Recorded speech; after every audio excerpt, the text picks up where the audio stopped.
TV radio.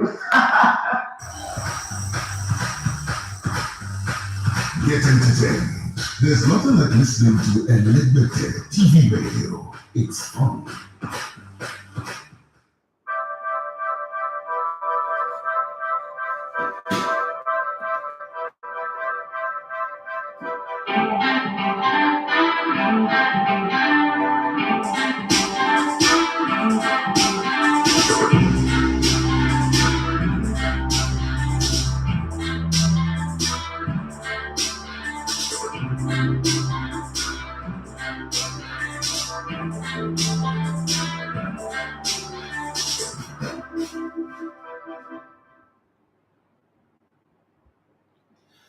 All right, good morning and welcome to the Sports Buffet on Elegbete TV radio. My name is Daffy Matthews. So you love to comment Elegbete on sports. It's amazing, and you know how it is when your big brother is watching you do your thing in the studio. By Sapomos, I see you there. Good morning, sir.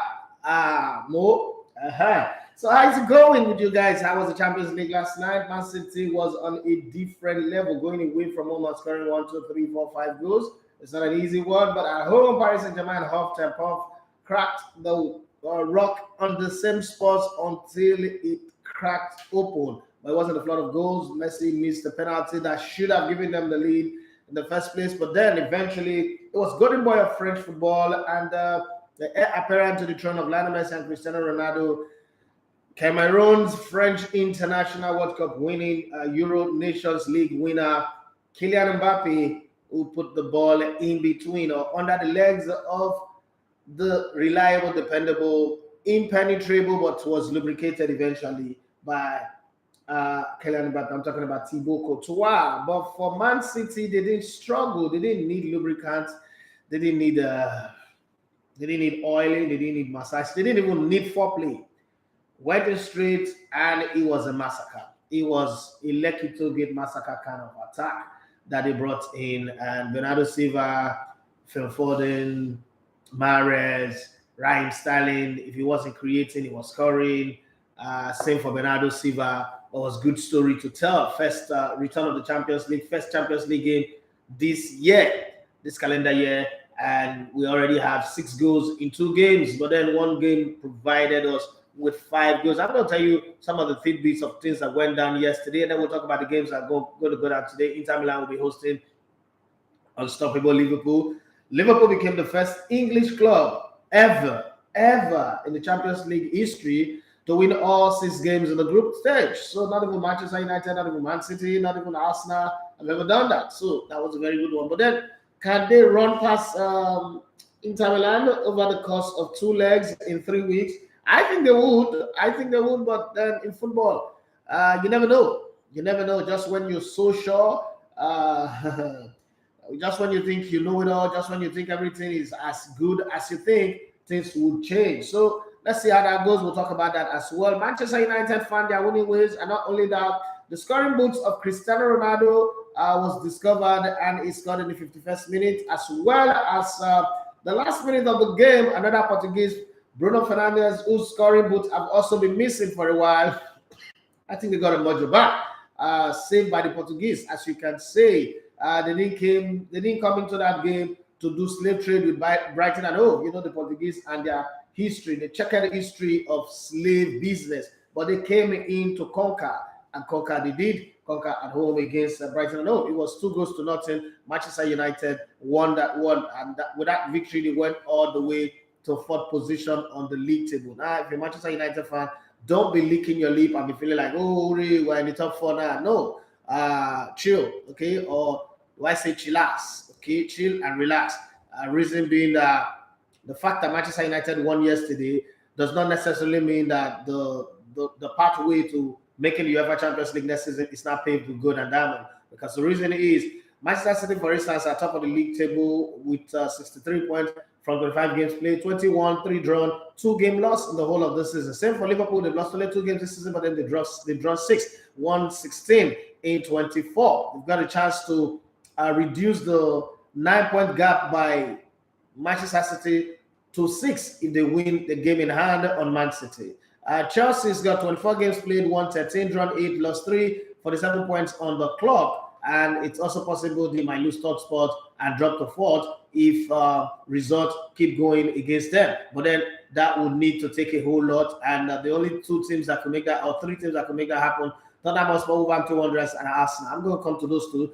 For Manchester United, they played 25 games as well, and they've got 43 points. That puts them exactly 20 points behind table toppers Manchester City. So the top four is locked at the top with Man City and locked at the bottom with the Red Blood and the Devil's Trident of Manchester United at the bottom of the top four. And then from outside the top four, on the top six, you have West Ham in the fifth position, and then Arsenal in sixth position. Outside of that perimeter fence, looking for crumbs and opportunity is Wolverhampton Wanderers, who's played 23 games. That means that they've got 2 games in hand on Manchester City and Manchester United. But then Arsenal played 22 games, 3 games in hand. I'm not saying when, but I'm saying a very big if, Arsenal goes on to win all 3 outstanding games in their hand, but those 3 games have Liverpool, I think. They also have Tottenham Hotspur and one other team that I can't remember right now. But if Arsenal, a very, very big if, okay, periodic if, a very massive if, a giant if Arsenal wins all 3, they get 9 points, and that takes them to 48 points. That would be enough to put them in top position temporarily. And if Chelsea also wins their outstanding game, they goes to 50 points. So with that, if Arsenal pick up all maximum points in the 3 games that is in their hand, that is outstanding, they go and lock that 4th place securely, because what it would mean is they would be 6 points. Yeah, 6 points ahead of Manchester United, even though they played equal amount of games. And from there onward, it is Arsenal's business to take care of. And it will also put daylight between them and West Ham, who seem to be, very stubborn, tough nut to crack. But Arsenal needs to win. Like I always say, sometimes when your destiny is in your hands, you can also fumble with it. Sometimes it's good for your destiny to be in somebody else's hand. But some other times, it's actually good for your destiny to be in your hand, like Manchester City. Both in the league and in the Champions League, their destiny are in their hand. They don't need the babalawo, they don't need permutation, they don't need calculation. They just know what they need to do. If they keep doing what they're doing right now, they would win the league. The league is already, theirs to lose. But then if they keep scoring goals the way they're scoring in the Champions League, obviously every game cannot be like that. But if they keep doing that thing that they're doing in the Champions League, remember, Champions League sort of like come up with expansive play more than the Premier League. So, and people don't really pack their buses in the Champions League because everybody want to go out and attack. You play against a Man City team that the thing with Man City is you don't know who to mark. Okay, so there is no arrowhead in the attack to say, okay, if I mark this guy, I'll shut them out. Like if you shut down Mbappe or you shut down Messi, because Messi is really not in the goals. So you shut down Mbappe and probably stop Neymar from, getting into pocket spaces. You practically would have shut down Paris St-Germain.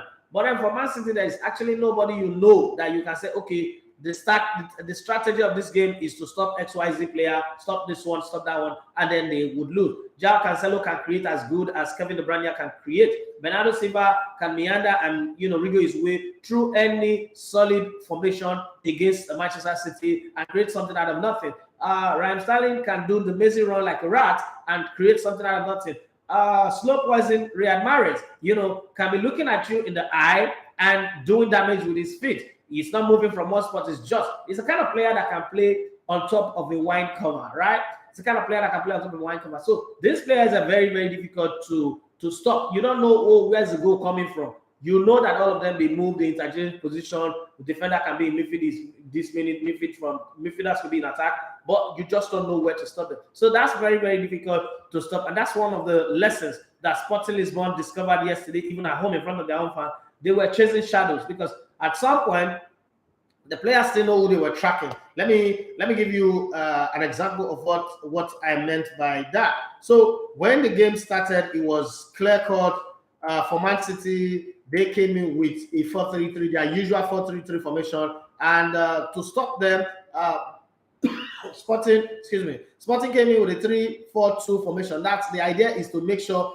every given time there are 6 players in the midfield, because they believe that is where Man City does all the damage. That's where they get their game going. That's where they conjure their oracle, and then they get their spirit going. But what did Man City do? Man City expanded the game to the width of the field and make sure they use the full length and breadth of the field. So much so that Sporting was caught in no man's land in so many occasions. So the idea is when they are with the ball, they attack with a 4-man in midfield, and then Pedro and Sarabia will join Paulinho up front. But then how do you attack when you can't get the ball? That was the problem.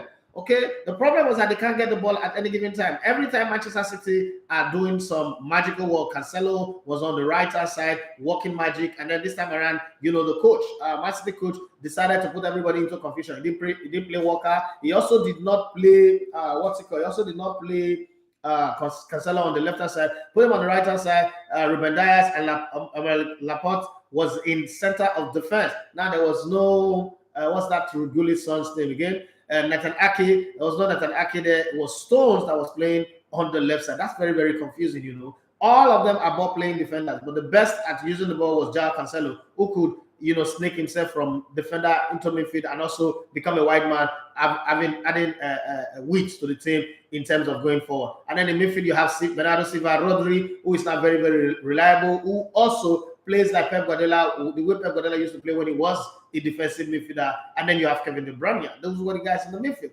Remember, Bernardo Silva and Rodri were substituted just the same way he substituted Laporte and Stones. But let's go to the front line. You have Mahrez, Foden, and Raheem Sterling. You really don't know where Foden can stay. You can't track him. You can't put a GPS on him and stop him. So the idea was for Reis and Porro to go forward while Paulinho, Matheus, Pedro, and Sarabia, crowd that midfield and try to stop Bernardo Silva, Kevin De Bruyne, Raheem Sterling, and Riyad Mahrez. Okay, but Man City team is in such a crazy stride right now that one player, Bernardo Silva or Riyad Mahrez, can each on their own eliminate two players. So let's say Mahrez was busy eliminating Reis and Inacio, right? 2 players out of the 10 outfield players, it's now remaining 8. Bernardo Silva was also responsible for taking out Pedro and Matheus. Okay, that's another 2 players. 4 players go out there already. You know how Igbo people will say Ufujidabo, like one is canceling 2, right? So you have those 2 guys taking out Inacio, Reis, Matheus, and Pedro. So you now have the weight of the team now on the shoulders of Paulinho, Sarabia, Porro, and Egario. But the thing with this was that Kevin De Bruyne was orchestrator general in this game. This guy where he was orchestrator general. So when you try to track him, you need Coates, Paulinho, and Porro on him because you don't want him to have the freedom on the ball and be able to either shoot with his educated right leg and educated left foot, or create a goal. But then it didn't take up to 7 minutes before he was able to create a goal. Remember I told you at the beginning of the show that there was no foreplay in this one. This was just straight to action, get into the bedroom and get it on a quickie move. Okay, so I'm telling you guys, right? Now, get your head out of the gutter. Not what you're thinking. I'm talking something different. You're talking something. I'm talking engineering, mechanics, okay? So whatever your head is, that now you sabi. So that's how they were, broken apart, and they just couldn't recover. Like the great words of Chinua Achebe in the book Things Fall Apart, and the centers for Sporting Lisbon was unable to hold. But that was not the story for Paris St-Germain, because Paris St-Germain started pretty well, clear intention, this is what we want to do, Sisi, I see you, I want to take you home, right? But at the end of the day, it didn't turn out to be like that as situation changed as fast as the game was running. Real Madrid didn't look like they actually came there with an intent to win the game, like, okay, their major focus is to win the game. No, their major focus is let us stop whatever damage that Paris Saint-Germain would do at home. Let us make sure they don't score. Let us make sure we don't open up ourselves too much at the back and give them the opportunity, because they can. And Paris Saint-Germain actually started with, instead of Neymar starting in this game, Neymar was on the bench until towards the end of the game, and it started with Angel Di Maria, Kylian Mbappe, who's a speedster, runs like flash, who's like probably was born when the speed force got cracked open and he got some element on him. And then there was Lionel Messi. Lionel Messi is really, really old right now. And from the way he plays, you really see that this guy is old. Those bursts of pace that we used to is not there anymore. Those creative plays, magical spark, not making a position is not there anymore. Messi have gone from, it's like something like without his dreadlocks, right? Messi is like, you could just jolly well say that Messi have gone to sleep in the house of Delilah. Okay, I don't know who the Delilah is, but Paris Saint-Germain does look like the Delilah, or probably Mauricio Pochettino is the Delilah because it's now without his powers. Okay, he can't score free kick anymore. He can't score penalty kick anymore. He's still keep trying. Like, okay, I'm Messi. I can do it, but then every time he tries to do it, it just doesn't work. This isn't the Messi we're used to. Sometimes when I watch Messi play, I'm like, dude, come on, retire. Let's not mess up the legacy. Let's not break it down. Let's not, begin to say, but his last couple of years wasn't good enough. Let's not say that. But that's exactly what is happening with Lionel Messi. Well, they started with Angel Di Maria, Lionel Messi, kind of Mbappe up front. And then they picked up a lot of yellow cards in this game. There were 7 yellow cards in this game. Militao for Real Madrid, Mendy for Real Madrid, Casemiro for Real Madrid. Casemiro and I think Militao would not be available for the return leg. And then for Paris Saint-Germain, it was Verratti, Paredes, and Danilo. All midfielders picked up yellow card to tell you how the battle was in the midfield. And then Kimpembe also picked up a yellow card in this game. And then, we'll be playing in the second leg in Madrid. But then Madrid, there's no away goal in this competition anymore, so anything is possible. No, I'm not predicting anything. What's going to happen in 3 weeks' time? We shall see in Madrid. But my smart money is on Madrid to go through anyway. But then, let's wait and see. That's the way it went down yesterday. I'm still going to come back and give you some tidbits about those games that went down yesterday. But today, it's going to be Inter Milan playing against Liverpool. Inter Milan have not gotten out of the group stage in like 10 years. So this is the first time they're getting out of the group stage.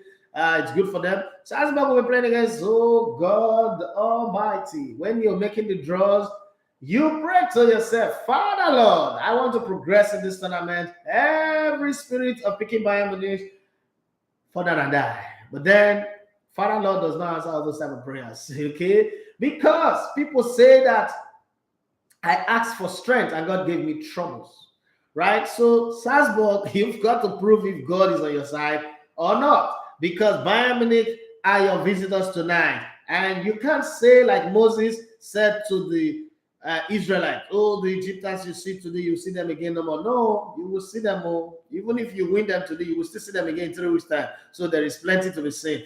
In the Spanish La Liga, it is Atletico de Madrid playing against Levante. If you're betting, I think you should bet on Atletico de Madrid. Seems like the house is getting a little bit united again, and I don't think Levante is even strong enough to trouble that troubled house right now. So that's the way it will go. Liverpool Inter Milan it's going to be a close one, but my smart money is on Liverpool to win that game. And Salzburg Bayern Munich. Yeah, I know that over the weekend one small team called Bochum beats Bayern Munich 4-2, but that's the reason why Salzburg knows that they are in trouble coming into this next game because now Bayern are pissed. Yeah, somebody's gone to injure the Lion, and then the owner of the Lion have decided, we're not going to use Lion again. We're going to, like Cisco, unleash the dragon. And you know what I mean, okay?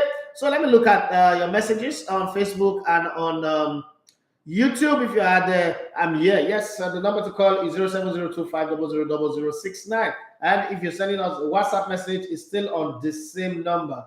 070000069. Send the message and let's have a conversation along everything that is going on. So let me see what you guys are saying across all platforms. Okay, nobody's saying anything on YouTube, and I'm not sure anybody's saying anything on Facebook as well. But then if you've got to call in, this is the best time to call in and tell me what you think about the Champions League games that went down yesterday, as well as the games that will be going down today. Yeah, there are 2 games in the Champions League today, 1 game in the La Liga. And what do you think about the entire European season so far? Yeah, the African Cup of Nations have come and gone, but there's still a few things that you want to maybe talk on. We're ready to talk about that. 2 days ago, the coach of the Super Eagles, Austin Cerezo Owen Iguavon, had a meeting with the player that just newly changed his nationality. 2013 on the 20s World Cup winner with England. I'm talking about Ademola Lookman. I've decided that Nigeria is the place to be. Why are they always making this switch in a World Cup year? That's one of the things that I'm struggling to understand. Every time they are making this switch, don't forget that coming up in the 10 o'clock hour is Idowu Adeleke with grassroots updates. It's got some fantastic 30 minutes packed filled with updates in grassroots football. And also forget that coming up tomorrow is the start of the Super 8 for the Fusion Football Championship at the Legacy pitch in Surulere, as well as most likely Agigi. I don't know. But there is a question from someone up here, and this is what he's gonna say. Let me see. Okay, Shaun says, sorry. What Shaun for me? Sorry. He said, good morning, bro. I want to ask you a question. You have the chance to pick one player for Nigeria between Iberichi. What's the question you asked yesterday? And Michael Olise, make your choice, boss. Show for me from OP. I don't think unless I'm forced to pick one of the two. I don't think I like the two of them as a coach. So my honest position on those two is they're just average players. Super Eagles don't need them, okay? Super Eagles need players. They need players that will come and improve the team. Players that will come and add more value. Players that will be better. First, Michael Olise is still a kid, right? It's not a Super Eagles player. Let's not make the Super Eagles and all comers are fair anybody because you're playing in Europe, then you can play for the Super Eagles. So Michael Olise will not even make my Super Eagles team. I don't care if you like. Let him be kicking iron from here to the moon. I don't think he's ready for the Super Eagles because the Super Eagles is not just about talent. The Super Eagles comes with a lot of politics, a lot of things that you need to have the heart and the shoulder to be able to handle. And I don't think Olise is ready for that. Eberichieze has got his heart somewhere. So I think that you're giving me the choice, the kind of choice that Nigerians are always giving during the election, the best of two evils. Okay? I honestly will not pick any one of the two. I honestly will not pick any one of the two. Yes, Peter, I see you coming up towards the end of the show. You would hear them say Spurs. And Peter Wanada decided to go gung-ho. All of the things that we're missing since is ready. Yes, very soon you will have your own show at this rate. Okay, from 90 seconds to 90 hours. Very soon you will have your own show. You pay for it. Okay, well, yeah, I share with that anyway. Kaz_347. He said it's because they are being picked by England. They are not being picked by England. I guess that's what you want to say. That's why most of them consider Nigeria later. I agree with you because those ones that are being picked by England, they come out. I mean, didn't you see what Bukayo Saka said? He said Nigeria is like a biological father that did not train you, okay? And you grew up with your stepfather all your life, and now you're grown up, and then all of a sudden your biological father shows up and want to take you, and then you say, oh, you want to leave him and go and live with your biological father. I understand what he's saying. I understand the analogy that is giving, but that analogy is only working simply because England picked him. I'll bet everything in the world and 2 dimes on a Sunday that if England had not picked Bukayo Saka at this moment, Bukayo Saka with open arms will be shouting, Ilemi, Nigeria is my own. But because England have picked him and he's gone to the World Cup, he's gone to the Euros, and he doesn't feel like, okay, there's nothing to prove. So I can rub a little bit of mud in the nose of Nigeria and make Nigerians look like those deadbeat father who give birth to children and don't, train them, don't provide for them. So he wanted to use us as a byline or a punchline for for motivational speaking. You do well, Bukayo Saka with your leg will be like cricket. But I mean, the first way for I make good what kind of compound because when you see compound, we will see get better things. Go to the enter. But let's just leave him to have fun. I wish him very well. That same England, that same stepfather that take care of you well. We saw how they treated you when you missed the penalty. We will not treat you like that. Okay, we might be worse. Madagascar will tell the story. We might be worse anyway. But let's just keep it going. So 0702500069. That's the number to call, and that's also the number to send in your WhatsApp messages. And let me give you some of the transfer gist or rumor that are making the headlines across the European space of football. Tell you what your club is planning, what's going on. And I sent me this message earlier this morning. I said I should answer during the show. Hello, Idafi. Looking at all the club owners in world football, Roman Abramovich and the rest, Florentino Perez. No, Florentino Perez is not a club owner. He's a club president. He's managing the club in trust. He's voted there. It's like saying that Buhari is the owner of Nigeria. No, that one is a different one. and Bartolomeu, what's it called? Juan Laporta. Those guys are not club owners. They are club president. They are voted into power and they can be voted at immediately. Club owners are people like Roman Abramovich and the likes, Stan Kroenke. What's those family that owns Manchester United again? Those are club owners. But having said that, this is what he said. He said, would you say that the Arsenal owner, Stan Kroenke, or whatever his name is, no, don't say that about him. His name is Stan Kroenke, and that's not how to spell Kroenke anyway. But let's just go on with your spelling. He spelled it K-R-O-N-K-Y. Okay, Stan Kroenke, whatever his name is, would you say he's a good club owner? Okay, so you know how they say that you should judge every and credit to my big brother Barisa Musa for this. He taught me that every case should be judged on their individual merit. So you cannot say, even though you can refer, you can say you can cite precedents, okay, that because it happened like this was the judgment. So I am standing on that premise to say, okay, all protocols duly observed, we should also follow the same protocol. That's like the principle of what is good for the goose is good for the gander, right? But in club ownership, let's be very honest here. Club ownership is like we individually owning different businesses. The money I have in my bank is different from the money you have in your bank. The luxury you have to spend the money in your bank is different. Even if you have the same money, you may have solved some problems that I'm just at the beginning of trying to solve. So let me use Roman Abramovich and Stan Kroenke as a clear parallel. Roman Abramovich is European, he's Russian, but he's European. So it comes from a deep-rooted European football culture.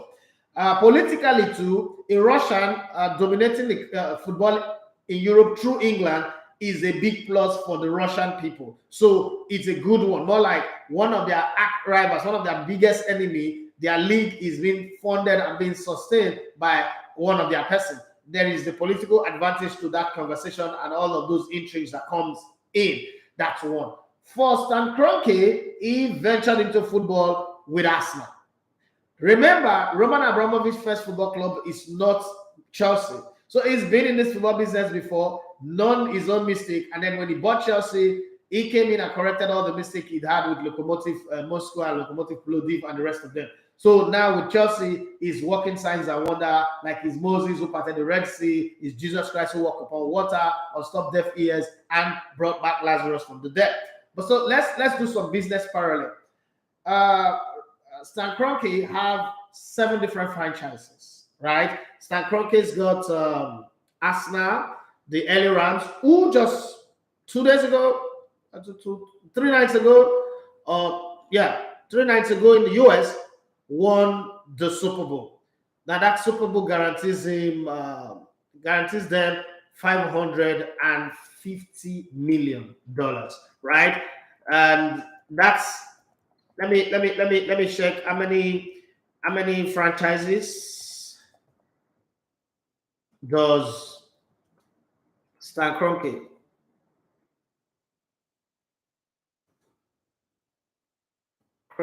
have? Okay, so it will be easy for us to break this down. Kroenke owns the Los Angeles Rams, which he moved back to California from St. Louis in 2016. His first empire also includes the Denver Nuggets, Colorado Avalanche, Colorado Rapids, and the UK's Arsenal Soccer Club. He is a major landowner with more than 1.5 million acres of ranches across the United States and Canada. So these are his major franchises, right? But then there are also women team, there's ice hockey team, and the rest of them. But let's focus on these major ones first. LA Rams, Denver Nuggets, Colorado Avalanche, Colorado Rapids, and Arsenal. 5 major franchises with big salaries. If I had my time, I would have loved to break down the salaries that these people are earning. As a businessman, you cannot spend your money evenly across this side. First off, his major focus is America. So America is his home. Charity, they say, begins at home. He just built the world's most expensive stadium, $5.5 billion Sophie Stadium in LA, where the Super Bowl was played. Okay, so that one tells you what he's doing. And then when you look at the LA Rams, look at the players. He brought in Odell Beckham Jr., OJB, Odell Beckham Jr. brought in all of these stars into the team, even though Odell Beckham Jr. made the first touchdown in the Super Bowl and then got injured. I was taken out. But then you look at the spending power. He's an American. If you know Americans very well, everything about them must resonate at home before they even try to step outside. So Arsenal was definitely going to be a business investment that is meant to bring in money rather than to zap away money. But in the process, they built the best stadium in the world, 5.5 billion. Hopefully, America is hoping to use that for the 1930 Olympics as is it 1930 or 1928? Sorry, Olympics. They are hoping that will be the centerpiece for the Olympics. All of this is a man spending money wisely across the different businesses that is owned. Now, Arsenal is the last of this franchise. Don't forget, Arsenal is the last of them. Arsenal is just, a yesterday business for him, a young business. And what it's done with Arsenal is giving it enough money to keep them afloat, but not too much to drown in as a person. Now, what is also done within this period is understand the dynamics of soccer, as they call it in America, or football, as they call it in Europe. So a point where he can have a say-so in it. And then one of the things that is also noticed very quick was, as soon as he took over the club, he saw that the structure that was holding the club before he came in was not good enough. Now, not everybody do business and make noise. Some people do their business quietly. As a matter of fact, top business executives don't make noise about their business decision. The people who make noise about business, especially in sports, are the players. The executive, the owners. You don't hear LA Lakers owners coming out to make noise about anything. That's not how they do business.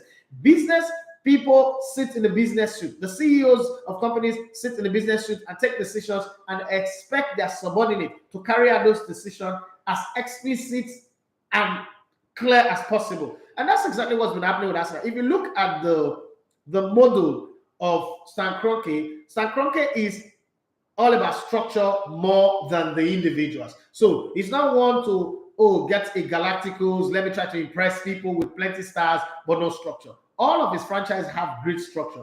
Arsenal, he was privileged to come into Arsenal at a time when they were about moving to the Emirates, and eventually they moved to the Emirates, and then he owned it for himself instead of the board selling to Alisha Usmanov. So let's now try to tie up all of this narrative that I'm giving. If you are a business owner, remember about 20 years ago when Roman Abramovich bought Chelsea, one thing he had always wanted to do was to build a 60,000 capacity or 90,000 capacity stadium. But unfortunately, the lease or the contract that allows him to buy Chelsea says that he cannot move, like the way Arsenal moved from Highbury to Arlington, right? In North London. You can't move the club. Once you move the club, you lose the name. That's the deal. That's the deal that Ken Bates entered into when he bought the club for £1 some years ago. So the Chelsea holdings have the right to that name. The club actually does not have the right to the name. So whatever you do, the club must stay there. Now, the space where you have the stadium, unfortunately, it's hard to get approval to build a 90,000 capacity stadium. They're still trying to build something in the region of 50 to 55,000, a dome kind of a stadium. They're still working on that. But this man have gone on to build a 90,000 capacity, $5.5 billion multi-purpose football and sports complex in LA. If you know LA very well, LA is one of the most expensive. As a matter of fact, LA's economy is bigger than about 196 countries in the world. So you look at that place, real estate in LA is no joke. So to have a property that is worth 5.5 billion, you spend a lot of money. Rich people don't really spend their own money; they get money from the bank. That's what being rich is about. The race to be rich is so that you no longer start to spend your money, you spend other people's money, and you keep making money. And if anything goes bad, it's the people's money that you're spending, so it's their risk. It's a collective risk, right? It's poor people that spend their money. That's why poor people are more wasteful. So now it's taking care of that, and the first return on investment is the Rams winning the Super Bowl. That's pride, that's prestige, that's honor. And they made 10% of the money invested in the stadium already with one Super Bowl win. They need to do that 10 times in the balance, right? To get that money back. But don't forget that as they're doing that, they're also paying salaries of players and bonuses and everybody like that. So it doesn't really equate to win 10 Super Bowl and you get your money back. No, it doesn't equate to that. But what it equates to is the fact that now it would have more money because it now have a farm that produces money where it can invest money and that money cannot go. It cannot decide, Arsenal is the place. But what is also done with Arsenal is, first of all, cut out a lot of wastage at Arsenal. Ivan Cassidy is gone, Misland is gone, Sahele has gone. All of these guys who just come in, go and sign that rubbish player, Nicolas Sierra, Sanogo Pepe. Those guys who brought in some players that does not even have basis at all. It's cut them loose. And now it's giving Mikel Arteta, who's not earning big, who's not one of the top 10 highest earning coaches, the powers, the support to say, good guy, whatever it is you want to do, but this is my plan. Get me young players who are not going to be over the 150 mark, and then put a team together that can play, qualify for the Champions League, and then give me an idea of who you are. Play your kind of football. Let's see. Because we all know, even in the boardroom, we sit down and we know that somewhere in Man City, the plan is to take Arteta as the replacement for Pep Guardiola. If Arteta is that good and rated that high in the eyes of these people, then we've got to keep him. And that's exactly what is done. So I wouldn't say that he's a bad owner, but I say that he's a very, very astute businessman. He's a man who knows what he's doing. I don't think that anybody who can spend $5.5 billion building a stadium is somebody that will sit here and begin to castigate. You know what it means to try go and assess $1 million loan? Just wake up this morning, get your business plan, put them together, walk into any bank or a financial institution. Forget all those online 30,000, 50,000 that you guys take, and some of you don't pay back, and then they start sending SMS to us who have not borrowed money from them once. But I'm talking about real business, then you know how hard it is. You see that movie, Inventing Anna. You see how hard it is to raise money. So for people to be able to do that, I think he's an astute businessman, and you do not need to do business the way Roman does business before you are regarded as great. Is Roman a great club owner? Obviously, yes. The model that Roman is following is the typical European model. That's what Savio did in 1986. That's what the Agnelli family have done. The Morata family with Inter Milan have done over the years. It's paid out for some people. It's not paid out for some people. For Agnelli family, he paid for them at Juventus. For Silvio Berlusconi, he paid out for him at AC Milan over the years. For the Morata family, you can't really say he paid that much for them. So it's different strokes for different folks. The American man is doing business in the way that he can explain it to his taxman. He can explain it if he wants to write a book about his business adventure. He can explain it to the world, and you will see. Chelsea, for instance, today currently owes £1.8 billion to Roman Abramovich. So that, again, it's different kind of business. Chelsea is actually, as a business, is running at a loss. But as a club, is winning all the available trophy. But financially, they are running at a loss. If they continue like this in another 20 years, they'll go into administration. Because don't forget, when Roman Abramovich, 19 years going into 20 years ago, bought Chelsea, he was the ninth richest man in the world. Today, he's somewhere around 145. Now, not necessarily because of Chelsea. The thing is, fintech came in, the world changed, the world became more into soft money than hard money, Bitcoin, liquid currency came into town, and some young boys became, rich faster, and the speed, the process of going from point A to point B became faster. So that's how those people make more money. And Roman Abramovich, reliance on tire and oil was not making that much money like these guys who can sit in their office or in their house in front of their laptop and do legitimate mining of Bitcoin and the rest, like Precious Omosuwa and Co. So it became a different proposition. But I'm just explaining all of that to you. I'm sure, Celestine, you now see a clear picture of it, what it is. And I understand when I say a lot of people criticize Stan Kroenke and say all the things that they say about Arsenal. But you must understand that if you're seeing it from the point of a fan, you're right.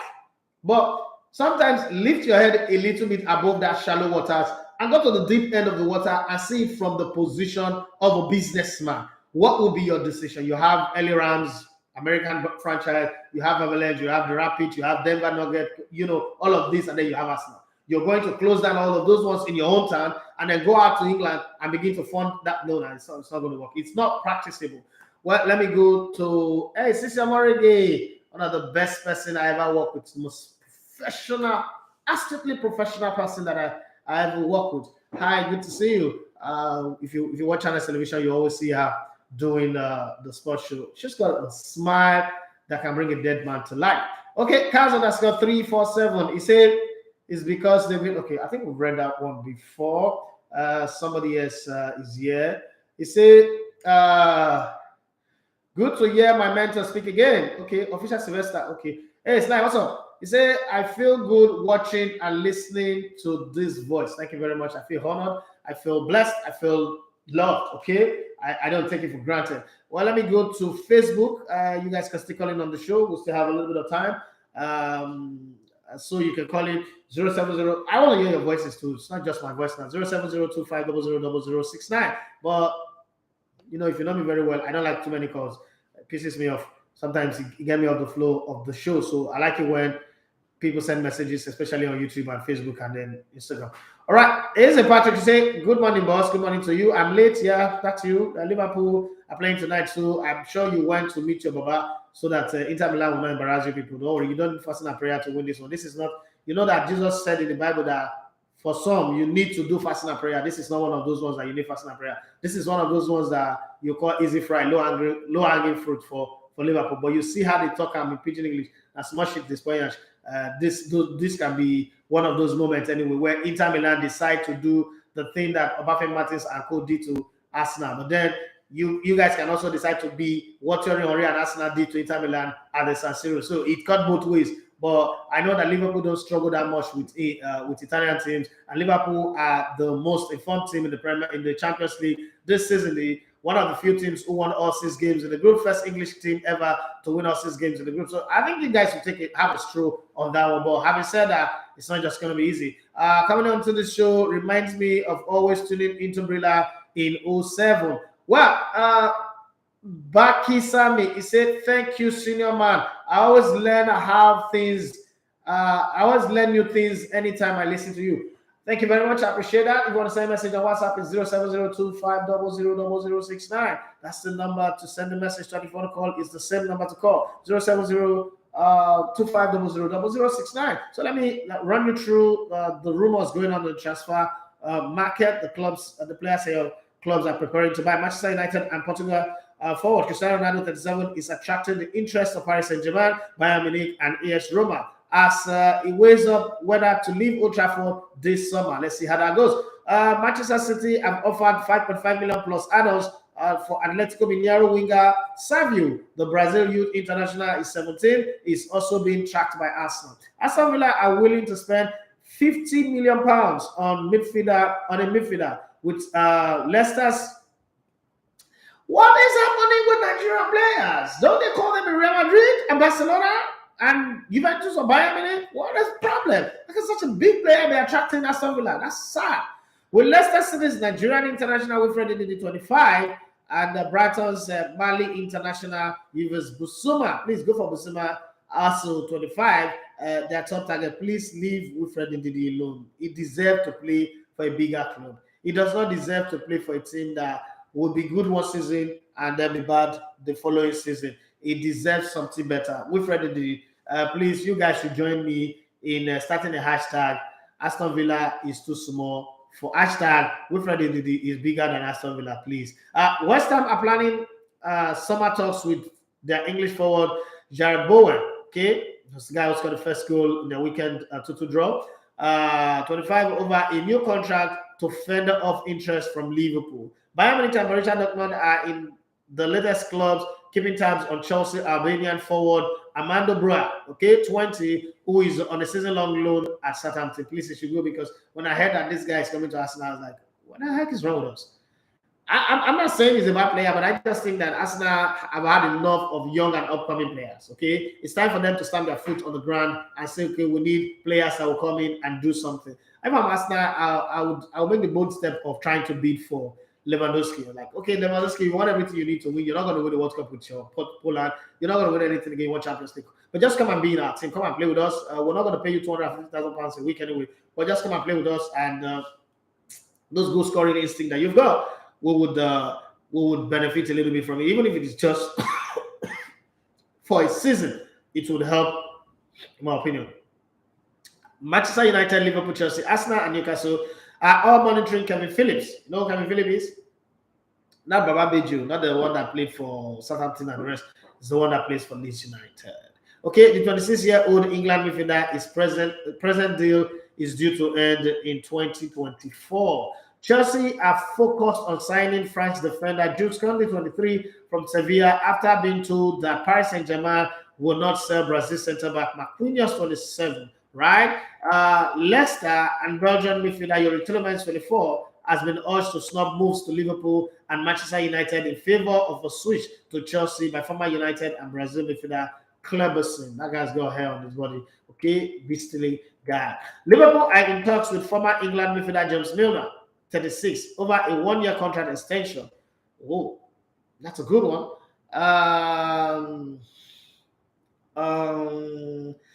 Former Liverpool captain Steven Gerrard is also interested in bringing veteran Milner to Aston Villa on a free deal when his contract runs out at Anfield in the summer. Now, I don't understand, Stevie G. Are you trying to... Hey, Sunday Falaye, thank you very much for watching. Sunday Falaye is the superstar guy who plays amazing, meandering football from Lagos State FA Cup and then to 3SC, went to Europe, is back playing, lighting up the Nigerian Professional Football League. Wonderful guy, you would see. Lovely, lovely chap. Young kid who is doing football prep. Okay, it's a delight to watch him every time he's playing. It's that kind of guy you always want to go out and watch. You want to have him on your Sunday team, on your five-a-side team, on your all-star team, on your selection. He's just the kind of guy you want to have because you can bank on him. Well, Jose Mourinho is interested in bringing 26-year-old Denmark international pair Emily Øjgaard, okay, to Roma after working with the guy in Tottenham Hotspur as a midfielder. Their time together in North London was beautiful. Leicester City and Southampton are in the hunt to sign Bristol City French midfielder Hanoa Masengo, who's 20. Former West Ham and Chelsea midfielder Glenn Johnson, remember that guy? Fine boy, yeah. Says the Blues should sign England star Declan Rice, 23, from the Hammers to replace the 30-year-old Italy international Jorginho. Okay, let's see if that one works. West Ham are in talks with Captain McNoble about English midfielder 34. Okay, taking up a football executive role at the end of the season. Aston Villa will listen to offers this summer for Burkina Faso winger Bertrand Traoré, 26. Really didn't do well at the Nations Cup anyway, who is under contract until 2024. Pep Guardiola is considering offering Brazil midfielder Fernandinho, 36, a place in the Manchester City coaching staff for next season. Whoa, that's like very, very good. I like that. Visa Kobe's former Spain midfielder Andres Iniesta, 37, would welcome returning to Barcelona as a player if the opportunity were to arise. That's like sending SMS to his friend and say, if you can get Dani Alves back, why not me? Give me a chance. I think I can add value. I still got vision. I still see well. I'm still way better than Lionel Messi currently. I can add value to that midfield. If Messi can play for Barcelona by missing penalties and not being able to create assists, I think I can do better. I guess that's what he's saying to his friend. And his old friend, you know what our friends for, if not for the inconvenience. So he might decide to go inconvenience his friend a little bit and get something out of that. So let's check up what the people are saying about today's match going on in the Champions League. How it's going to go, what's going to happen. Let me give you some statistics, some facts, some story, some things to touch back, to chew on as you count down to 9 p.m. tonight for the UEFA Champions League matches. Okay, it's good to look at where we're coming from and see Kylian Mbappe really doing it hot. He's hotting me. So let's look at some of the stats in the competition and see. Remember, this season's Champions League, like previous season, have 125 games to be played. And of those 125, 98 have already been played already, which is very, very good. And 303 goals have been scored. So if you calculate that in percentage, it means that you've had 3.10 goals per match. Okay? And it means that you've scored at least a goal every 29 minutes of the competition. Okay, so that's a very, very good one. Let's talk about the clubs that have really made this season's Champions League the top one.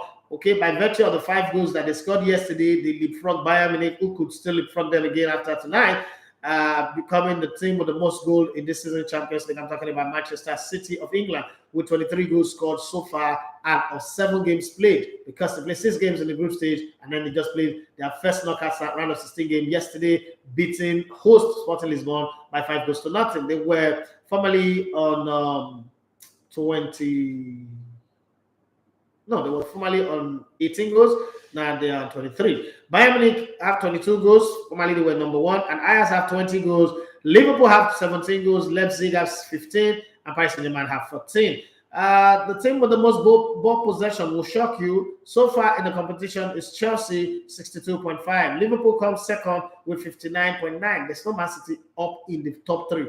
Ajax comes third with 58.7 and then Man City 58.6. Shakhtar Donetsk, remember them from Ukraine, the Donbass Arena, at 57.5% in ball possession. And Bayern Munich, even with all the goals that they've scored, have 57%. The Germans are not interested in ball possession. They're just interested in being effective.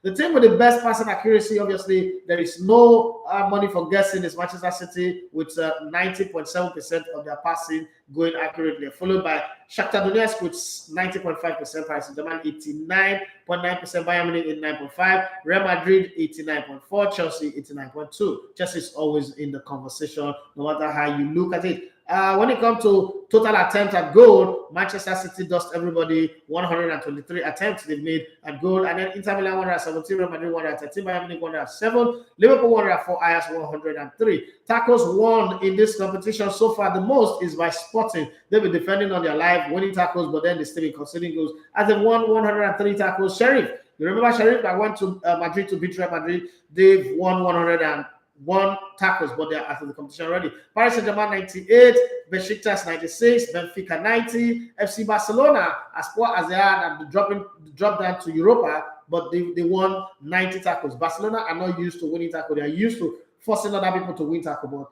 times have changed, okay? That's how life is. Well, this is the point where we'll say, hasta la vista, move away from the microphone so that my brother and my friend, partner, Peter, can tell us in pidgin English what all the superstars and everybody are saying in their different social media space. So if you're not listening via the mobile application, you can also listen on www.elegbetedtv.com, because that will not be streaming. That will just be on the app or on the radio website. So you can listen on www.elegbetedtv.com/radio. Raja Rajim Mohammed is saying with Wilfred Ndidi is too big for Villa. For Aston Villa. Okay, it's Aston Villa. We don't want rice. So Chelsea people say they don't want rice. I thought you said you're an Arsenal fan. Okay, yeah, Chelsea fan, yeah. Okay. Thanks for yesterday, boss. I don't take that for granted. Okay, I didn't see it on Twitter. I was now wondering, like, maybe you didn't like the jersey. I didn't see any post about it. Well, as we go, let me take this ad from YouTube. Hey, Billy Joseph, it's been a while. I know that name. I remember that name very well. Billy Joseph is a good man, brother. He's a Patrick is a boss. Let's analyze which striker do you think Arsenal can get realistically. The Arsenal can get the strikers that will be available in the summer. Let's wait till the summer and then we'll look at the names that are possible. Strikers that Arsenal will never get are Mbappe, Haaland, Lewandowski, but then there are quite a lot of other strikers that Arsenal will get. Now, the reason why I don't want us to analyze it right now is most of the reason why Arsenal can't even approach some of the strikers that they think they want to get, like people like Lautaro Martinez, people like Paulo Dybala, if they want to get him, even the Dusan Vlahovic that went from Fiorentina to Juventus, is because Arsenal is not guaranteed the Champions League spot. If Arsenal guarantees that Champions League spot, the conversation will be different. Their pride of power will be different. What they say and how they say will be different. But right now, what they're saying is, we have a good project. We want you to come be part of it. And we think that it will be good. But until Arsenal gets the Champions League spot, we can just keep our fingers crossed and be hoping that things will work. Today, Daniel, I say, well done, bros.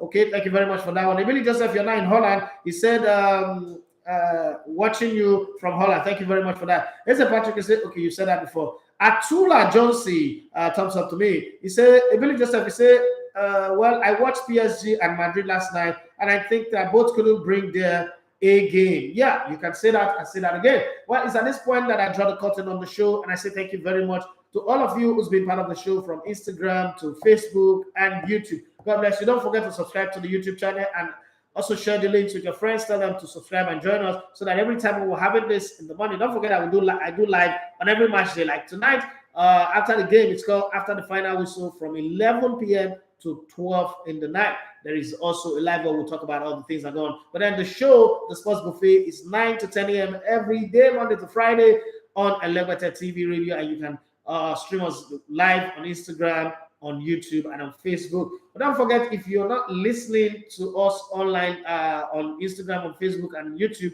You can also follow us online on our website www.elegbetedtv.com/radio. God bless you. My name is Ndafi Matthew. You love to come in on the sports. Coming up next is Peter and Wenode with Them Say Sports, telling us what the superstars are saying on their social media platform.